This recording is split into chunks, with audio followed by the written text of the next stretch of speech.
Welcome to a Foxy Tech Tips tutorial on skipping songs on the AirPods Pro 2. If you find this tutorial helpful, please consider subscribing to my channel and liking the video. You can of course skip songs on the device that you are playing music on, but being able to do it on the AirPods themselves is a great feature. It means you can skip songs without looking at your device. Both AirPods have this flat control panel on their stems. You can use either AirPod to skip songs.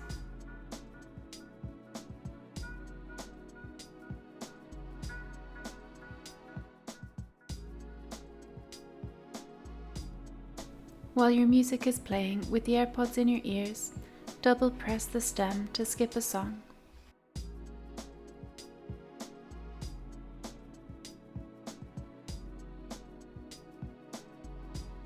And that draws an end to this tutorial.